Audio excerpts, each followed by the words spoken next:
Boa tarde, pessoal. Boa tarde, professor Boa André. tarde. Tudo bem? Tudo bem, tudo bem. Então, tá bom. Eu sou Jaqueline Rasmussen, sou psicóloga. Minha especialização é neuropsicologia, tenho formação em liderança múltipla, certificação DISC e MAPA, que são duas ferramentas bem interessantes para mapeamento de perfil, e trabalho muito focadamente com um programa de ampliação de potencial em talentos. E aí, entre esses talentos, a gente encontra a criatividade, que é um dos focos da nossa conversa de hoje. Trabalho aí há mais de 15 anos na área de psicologia, no contexto focado para trabalho. Sou professora FGV, de administração de RH, e de atração e seleção de talentos, além de ser professora também de assessment, que é justamente o trabalho que eu desenvolvo, no MBA de Master Coaching. E hoje a gente está no nosso 10º capítulo de lives em série, com a vertente Minha Carreira é uma Série, abordando um tema muito importante para os empresários e gestores, né, pessoal? Vocês que empreendem aí precisam criar a todos os dias, a todos os momentos. E o nosso convidado muito especial de hoje para a live Desenvolver do Potencial Criativo é o professor André Luiz de Freitas. Ele é professor de MBA da FGV. Professor, seja muito bem-vindo. Muito obrigado. E você está em Goiânia novamente, né? Pois é, eu até falei com o motorista do táxi que era a primeira vez que eu vim a Goiânia, mas não, eu lembrei que eu já estive aqui alguns anos atrás, dando aula também pela Fundação, numa cooperativa de crédito, e agora voltando aí nos MBAs da Fundação. Muito bacana, seja muito bem-vindo. Obrigado. E fala um pouquinho aí pra gente da sua trajetória profissional. Bem, a minha trajetória profissional, eu iniciei na formação original em engenharia. Digo que a formação original, não que eu seja um engenheiro, quer dizer, existe um certificado de engenharia em algum lugar, em algum armário da minha casa. Em algum momento eu me formei em engenharia. Trabalhei durante muitos anos em indústria e aí fui trabalhar no ramo de consultoria, Coopers & Lybrand na época, hoje PricewaterhouseCoopers, e sou formado também em marketing. Dei aula durante muitos anos na Escola Superior de Propaganda e Marketing, no Rio de Janeiro, em outros lugares. Dei aula em vários lugares. Sou professor da Fundação Getúlio Vargas já há alguns anos também, e atuo nos MBAs, fazendo orientação ao trabalho de conclusão de curso e dando aula de fundamentos de gestão de processos e plano integrado de negócio. E nesse caminhar, né, nesse caminhar profissional, eu quando era estagiário e comecei a trabalhar na indústria, eu sempre dizia aos meus chefes que precisaria levar em consideração o potencial das pessoas para ter os melhores resultados. E eu sempre ouvi o seguinte: André, esquece, isso é coisa de psicólogo, não é de engenheiro. Isso é coisa do RH, não é seu. Menos. E eu, ok, né? Eu assumi aquilo e tudo bem. Até que um dia eu fui trabalhar nessa empresa, Coopers & Lybrand, que tinha uma outra realidade, um outro enfoque. Para você ter uma ideia, eu fiz lá o processo seletivo, tudo bem e tal, passei. Aí meu chefe me ligou e falou assim, meu futuro chefe, me ligou e falou assim: André, olha, nós temos uma reunião de planejamento estratégico na segunda-feira aqui em São Paulo. Eu moro no Rio. Você pode vir? Eu falei, claro, né? Evidentemente. Né? Fui para a reunião. Era num clube todo austero, pessoal de terno, gravata, paredes de mogno, de madeira, tudo muito, muito pesado, né? E a reunião que estava acontecendo numa sala que não tinha mesa, cadeira, papel, flipchart, nada. Colchonete pelo chão e as pessoas deitadas no chão. Os gerentes, os supervisores deitados no chão. Aquilo foi muito estranho. E quem estava conduzindo a reunião não era o principal sócio, era um psicólogo. E estava fazendo uma dinâmica, uma vivência, na qual as pessoas se posicionavam com o corpo, como elas estavam se sentindo naquele momento. E foi muito estranho, porque eu fiz o que eu tinha que fazer, né? Me coloquei lá na frente, no meio da roda, tal, tudo bem. E veio uma pessoa atrás e ficou exatamente como eu estava. E eu saí, conversei comigo mesmo, entre aspas, né? E na verdade eu estava querendo passar uma sensação de atenção, mas eu estava passando tensão. Óbvio, primeiro dia de trabalho, uma coisa. Aí eu percebi que aquilo que eu falava, isso era aplicado nos clientes, né? Nós fazíamos projetos, esses projetos eram discutidos em workshops vivenciais muito intensos, muito interessantes, muito criativos, e eu percebi que o que eu falava lá atrás não era bobagem, não era do RH apenas, não era dos psicólogos apenas. Isso é de gestão, não é? Liderança. Liderança. Então, a partir daí eu comecei a trabalhar em consultoria, e os meus projetos sempre mexem com alguma atividade mais, as minhas aulas também, alguma atividade mais comportamental, algum exercício, alguma dinâmica em grupo. Muito bacana, muito bacana. E, professor, nesse momento, né, de recessão econômica, dentro do mercado de trabalho, a gente tem precisado utilizar cada vez mais o potencial criativo. Com certeza. Né, as ideias para que a gente consiga realmente solucionar as questões que se apresentam diante desse momento. E aí, por isso, a gente tem falado cada vez mais, né, em potencial criativo, as pessoas têm perguntado sobre isso. E para o senhor, assim, o que é, de fato, o potencial criativo? Bom, em primeiro lugar, eu vou pedir o seguinte, deixa o senhor de lado. Ah, tá bom. Vamos tratar com você.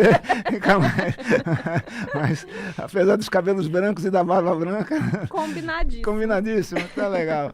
Realmente estamos vivendo um momento que nos propõe desafios. E desafios, para muitas pessoas, trava. Eu sempre digo o seguinte, o desafio é algo que se coloca na sua frente para você tentar superar, tentar compreender em primeiro lugar e tentar superar. O momento é um momento desafiador, um momento extremamente desafiador. Estamos num ponto em que nós precisamos realmente buscar dentro da gente o que nós temos de melhor e tentar, né, pelo menos colocar em prática. É claro que as condições gerais são difíceis para todos, tá certo? Mas cabe a cada um de nós tentar olhar para dentro de si e se perguntar e o que eu conheço, o que eu sou, o que eu entendo, o que eu faço mais, o que eu gosto mais, e tentar então seguir por essa linha. E foco e não desistir. Isso é muito importante. Ter as ideias, focar aquela ideia que você considera que é a principal e não desistir, ir até o fim. Evidentemente, você tem que estar preparado para dar umas caídas no meio do caminho. Dói um pouco. Exercitar e colocar em prática o potencial criativo, às vezes dói. É verdade, é verdade. O senhor falou em não desistir, aqui em Goiás a gente fala assim, ó, mirar um rumo, sabe? Mirar o rumo, é isso aí. Mirar um rumo e tropeçar e continuar. Né? Agora, eu tenho uma observação.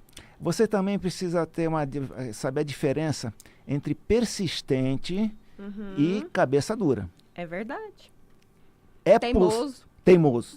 Persistência é uma coisa, teimosia é outra. Cabe, por isso que eu digo, é estudar primeiro a si próprio, né? Porque é importante você perceber que em algum momento pode ter que existir um ponto de corte, um ponto de abordagem do projeto. Realmente, não é por aqui, é por ali. Você tem que ter a humildade de dar marcha ré e começar de novo. E talvez até a diferença entre essas duas características seja justamente o ajuste, né? Se você passar do ponto, você fica teimoso. Se você for menos, exatamente. Se você conseguir ajustar, você fica persistente. Se você não tentar, você é preguiçoso. Se você tentar demais, você pode ser ou teimoso. O ponto certo, qual é o ponto certo, né? Sim. Bom, aí não existe um algoritmo. Desculpe as inteligências artificiais, né? Que são apenas algoritmos. Não existe um algoritmo. Isso é percepção, é sensibilidade, é desejo. É resultado. Enquanto você estiver tendo resultado, isso mostra que você está no caminho certo, né? Claro. Parou de ter, acende a luz vermelha. Sem dúvida. É bem isso mesmo. E como que você acha que um profissional, independente da área de atuação, enfim, a gente tem áreas aí, por exemplo, de contabilidade, que, né? Legal. Independente da área, o profissional precisa ter ideia, precisa sair de problemas, enfim. Como que o profissional ele pode desenvolver potencial criativo? Deixa eu pegar o seu exemplo aí da contabilidade, né? eu não vou agora defender aqui uma contabilidade criativa, né?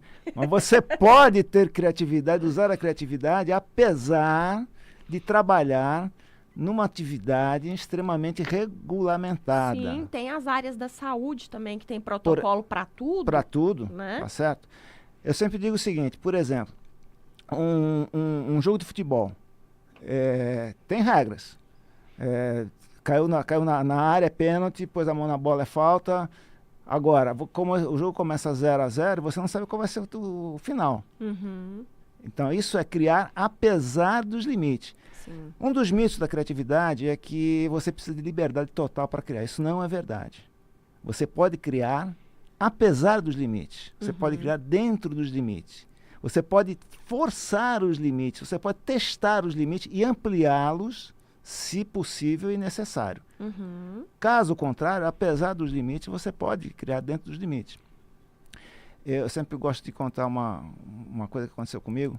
Eu sou muito fã da Maria Bethânia. Uhum. E acho ela sensacional. Acho até que ela é de um outro planeta e veio aqui nos abençoar com a sua música, né?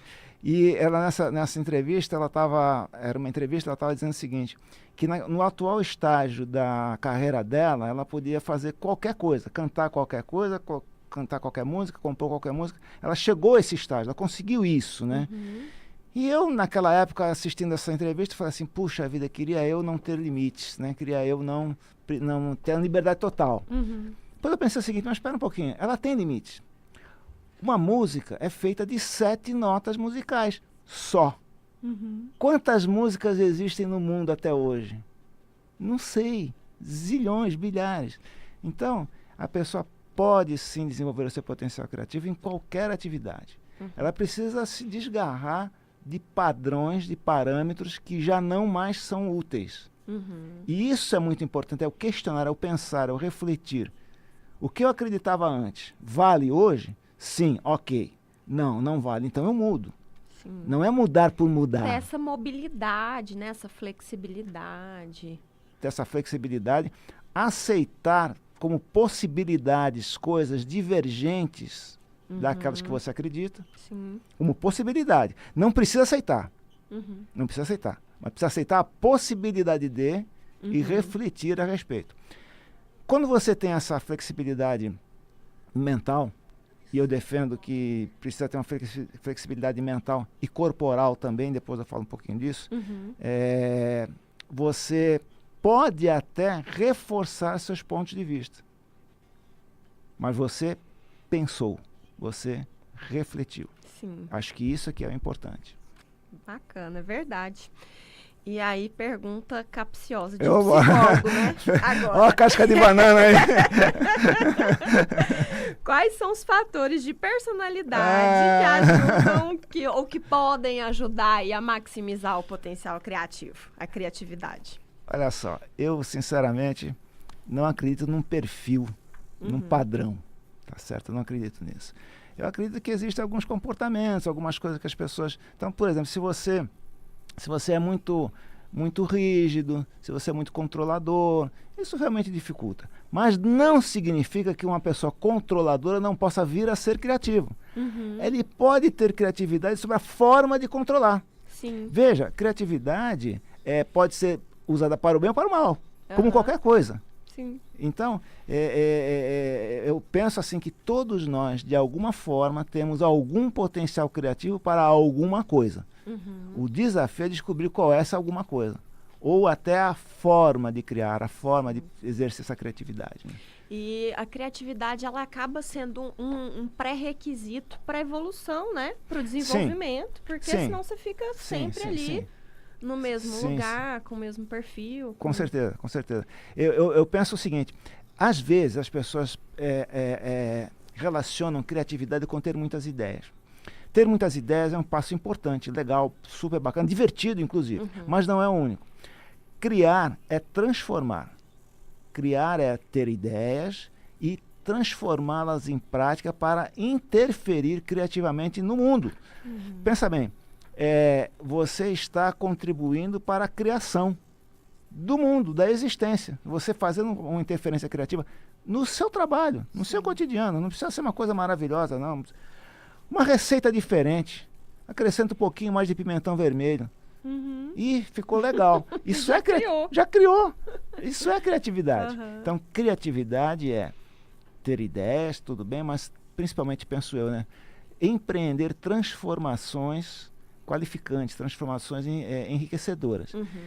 E aí eu penso o seguinte, eu estou criando, eu estou transformando, estou modificando o mundo. Estou contribuindo para a criação. Para uma modificação, para uma evolução. De uma maneira mais abrangente ainda. É verdade. E como que o senhor acha que o medo... O senhor não, você. Como que você acha que o medo pode influenciar aí nesse processo criativo? Legal.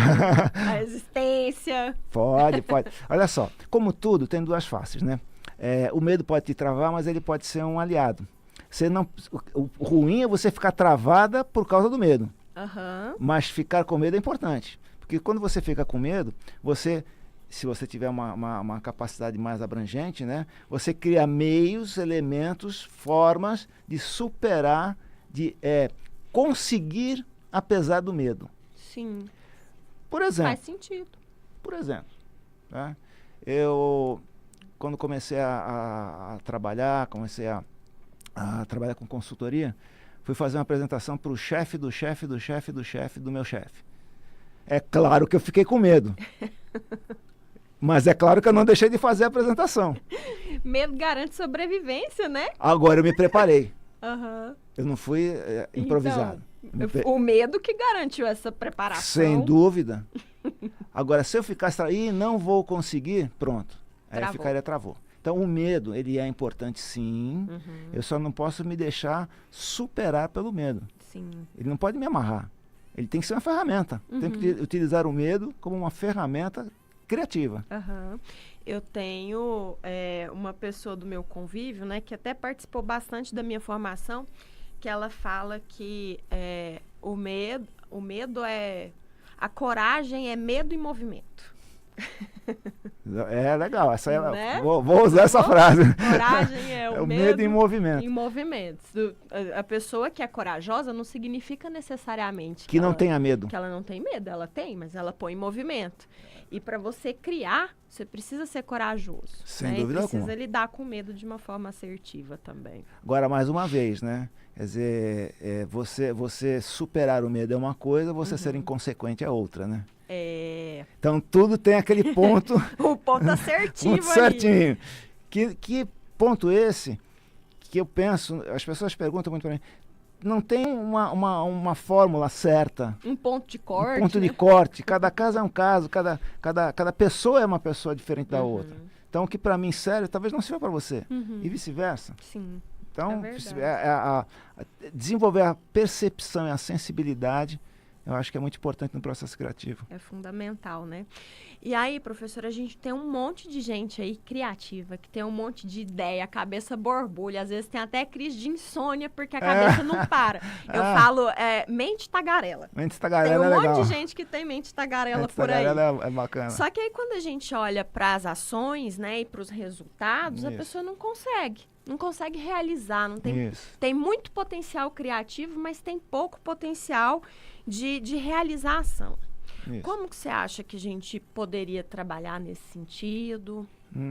Bom, olha só.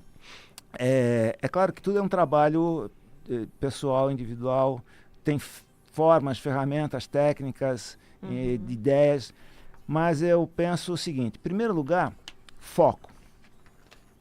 O que eu quero realmente? O rumo, né? É o rumo. Mirar o rumo. Mirar o rumo. Então, foco significa o seguinte, existem eu sempre gosto de brincar assim, 3 perguntinhas simplesinhas, mas poderosas, né? Por quê? Para quê? Como?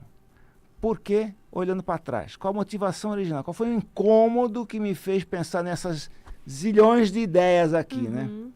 Para quê? Qual a finalidade? Qual o resultado final qualitativo que eu quero com isso? E a terceira pergunta, que é mais difícil de responder, talvez, é o como chegar lá, né? Agora, o que acontece na prática? Quando a pessoa tem muitas ideias, ou quando você lida com muitas coisas e você tem que escolher uma, A escolha é difícil porque você vivencia a falta. Estou deixando de lado o resto. Não é verdade. Você está priorizando esta ideia. Não é deixar de lado as outras. Eu vivo isso com intensidade. Por quê? Eu, quando vou preparar uma aula tem 12 horas ou 24 horas, é limitado. E eu começo os meus slides, a minha apostila, e coloco tudo que eu acho legal e aquilo fica gigantesco e não cabe nada. Não vai caber. Eu também sofro desse mal. E eu começo a tirar coisas. Ai, como é difícil tirar coisas. Não, você não está tirando, está privilegiando, priorizando o que ficou. Então, se você mudar esse modelo mental, talvez facilite você achar foco, ter foco. Porque a gente se sente mal, né? Jogando fora. Você não está jogando fora, mas esse é o sentimento. E tem gente, assim, que quer tudo, né? São os gulosos. Eu quero tudo. E aí, se eu escolher alguma ideia, eu vou ter que abrir mão das outras. Vai. Para priorizar aquela. Ou você vai escolher não colocar nenhuma em prática. Ou nenhuma, por enquanto. Pode ser que futuramente apareça uma outra oportunidade. Para fazer o filtro, né? Exatamente. Tá bom. E essa hiperestimulação, professor, que a gente tem hoje, a gente até estava conversando sobre isso agora há pouco, né? Essa hiperestimulação de informação que nós temos hoje, que é muito em função do avanço da tecnologia, né? Tem também a questão das startups, que tem uma hiperestimulação também de informação, de criatividade, de ideias. Como que o senhor acha que essa hiperestimulação de informação pode afetar o processo criativo? Bem, nós estávamos até conversando isso antes de iniciar, né? O que acontece? Essa hiperestimulação te dá um bombardeio de informações, uma quantidade tão grande de informações, muito maior do que a sua capacidade de processamento dessas informações. Então, como nós estávamos conversando, né, eu acredito que hoje, antigamente falava assim, informação é poder. Eu acho que hoje filtro é poder. É verdade. Para você dar foco e você conseguir criar, apesar dessa hiperestimulação. No entanto, penso eu também, não há uma evidência nem científica, nem metodológica, é um achar meu mesmo, que o modelo mental das pessoas está mudando. As crianças que já nascem com essa hiperestimulação já estão começando a trabalhar com ela de uma maneira melhor do que nós. Com certeza. E os filhos e os netos destas crianças, mais ainda. Então, eu evito criticar. A hiperestimulação é ruim. Não sei. Para mim é difícil. Mas eu tenho um modelo mental. As crianças, as novas gerações têm outro modelo mental. Como que eu lido com isso? Eu lido com isso tentando dar foco, tentando dar filtro, tentando ficar claro qual é o meu desejo, qual é o meu sentimento, qual é a minha emoção, para qualificar a escolha, porque a lógica escolhe. O sentimento qualifica a escolha. Acho que isso é importante. Isso ajuda você a dar o filtro. Legal. A lógica escolhe. E o sentimento qualifica. Qualifica essa escolha, né? É isso. Isso fará bem para mim. Faz sentido para mim. Hoje. Amanhã não sei. Pode mudar. Quanto mais jovem a pessoa, parece que mais essa mudança acontece, né? Eu tenho uma filha de 14 anos, que às vezes ela fala comigo, eu não entendo nada. Ela fala tão rápido. Mas as amigas dela, elas entendem. É impressionante. Eu falo, calma, filha, devagar, repete. Né? Sim, é verdade. E para fechar a nossa conversa, professor, quais são as dicas que você dá para aqueles que querem se diferenciar, principalmente nessa era aí de inteligência artificial a partir da criatividade? Bom, antes de mais nada, é o seguinte, eu não acredito em inteligência artificial. Não? Não é inteligência. É um algoritmo que cria outros algoritmos, que até aprende, tá? Mas falta uma coisa importante, que é o sentimento. A inteligência artificial simula, mas não é. Tem um filme muito famoso, né, que não é da época de vocês, naturalmente, que é o 2001, Odisseia no Espaço, que tinha um computador, o HAL 9000, que era uma inteligência excepcional. E havia uma discussão entre os cientistas do filme, né, se ele tem consciência ou se ele simula uma consciência. Eu acho que a inteligência artificial ela vai evoluir até um ponto que a gente não vai conseguir diferenciar uma pessoa de um computador. Eu acho que sim. Porém, não é inteligência, porque não tem o sentimento, não tem a emoção, não tem a percepção. No entanto, é uma ferramenta. É uma ferramenta super importante, uma ferramenta que compete com a gente, tá certo? Eu acho que o que vai diferenciar o homem como ser humano, né, de uma inteligência artificial é justamente a criatividade. Existem computadores que compõem músicas, mas o que é essa composição? É um algoritmo que pega vários sons e os coloca numa sequência que fica harmônica, fica bonito. Agora, outro dia eu ouvi uma música do Gilberto Gil, chama-se Life Gods. Ele fala assim o nome de todos os deuses, é só o nome de deuses, né? Das religiões afro, das religiões orientais, das religiões cristãs, o tempo inteiro. Cara, isso um computador não faria. Vai chegar um dia que faz? Talvez. Mas ainda assim vai existir alguma essência que vai diferenciar o homem, o ser humano, de uma máquina.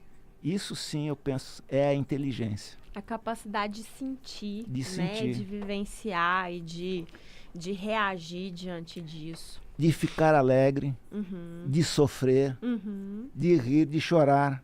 Isso é um ser humano, isso é uma pessoa. Isso hoje já é o que está assim, diferenciando bastante, né? Eu com a minha vivência de mercado, de atração e seleção de talentos, enfim. Até por conta dessa facilidade, desse acesso fácil, né? Que a gente tem à informação, as competências comportamentais, elas têm cada vez menos peso. E são muito importantes. Desculpa, as competências técnicas. Técnicas. Isso, as competências técnicas. Sim, as comportamentais é que são. É o diferencial. Isso, exatamente. Sem que dúvida. tem tudo a ver com Sem isso dúvida. que você está trazendo, Sem né? dúvida, Porque envolve a inteligência emocional, envolve saber lidar com situações adversas, envolve... Saber lidar com as pessoas, saber dialogar, conversar, saber compreender, colocar-se no lugar do outro. Não é assim, se eu fosse o outro, não. Se eu estivesse lá, se eu estivesse no lugar dele, não se eu fosse ele, se eu estivesse no lugar dele, como que eu reagiria? Então, eu acho que isso é muito importante. Então, as competências, eu faço no meu trabalho também... tem um sistema de gestão por competência, implementei já em vários lugares, é muito legal, muito bacana. E tem as competências técnicas e as comportamentais. A minha experiência é exatamente essa, o que faz o diferente, o que faz o diferencial, o que faz conseguir o resultado são as competências comportamentais. Isso. E aí, quando a gente olha para a criatividade, com certeza... É uma competência comportamental. É uma competência comportamental. Está muito ligada à atitude. Com certeza, com certeza, com certeza. Tá certo, então, professor. Muito obrigada pela participação. Agradeço em nome da Educom FGV também, pelo convite, pela Jovem Pan, e nos receber na sua casa. E obrigada a vocês que acompanharam a live. Se vocês gostaram, dá um like aí pra gente, compartilha. E semana que vem nós estaremos aqui de novo falando sobre estratégias de comunicação para alavancar o seu negócio. Não percam, hein, gente? Bom final de semana para vocês. Um abraço. Um abraço a todos e a todas.